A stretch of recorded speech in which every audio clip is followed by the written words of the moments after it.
Welcome back to the XL Podcast. I'm your XL host, Trevor Lyons. Today, we have JMO Betters. JMO, want to say anything? It's a pleasure to be here. Pleasure to be on such a prestigious podcast. Can't wait to get into the questions. So we have you here today to talk about how slaves resisted and survived their brutal conditions. As many of the viewers may know, I graduated from Harvard, actually in the same class our wonderful Vice President J.D. Vance. So I'm very qualified to answer all these questions. Well, all right, so I got a list of questions here for you. So start it off. What were the biggest ways slaves resisted? Yeah, so the slaves utilized various techniques to resist, including just running away, fleeing their work, sabotaging others, and biggest of all, faking illnesses was a big one to get away from work. All right, so moving on to question 2 here. How did the slaves affect the Southern colonies' economy? Yeah, so it fueled plantation systems, particularly for cash crops and things like cotton, and it just enriched slaveholders in many ways.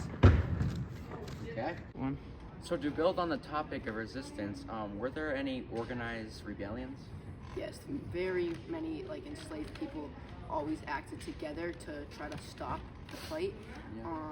For example, Nat Turner's rebellion actually ended in 55 white deaths.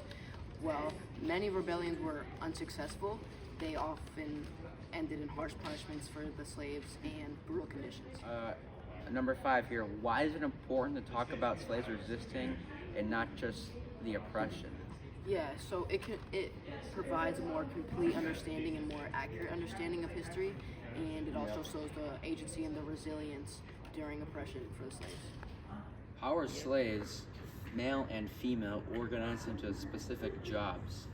Yeah, so the enslaved men often did labor jobs such as carpentry and blacksmithing, while the women did more domestic duties such as cleaning, cooking, things like that.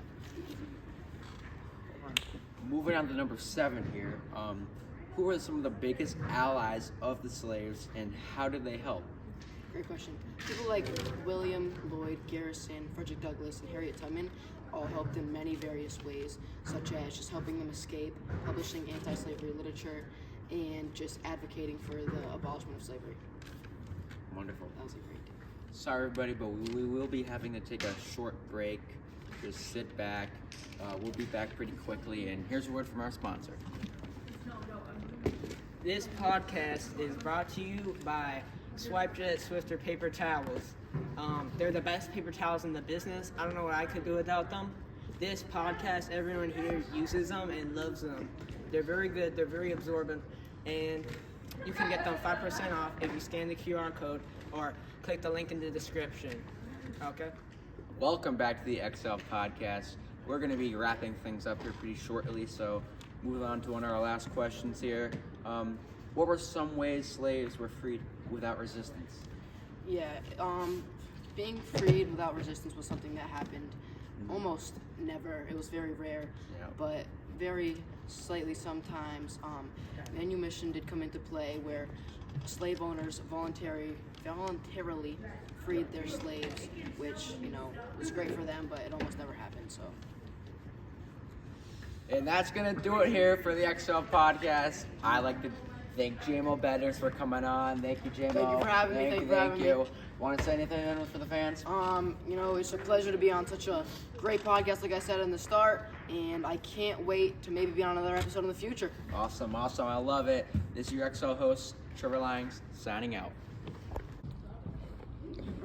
I'm the Ram King, and I approve this message.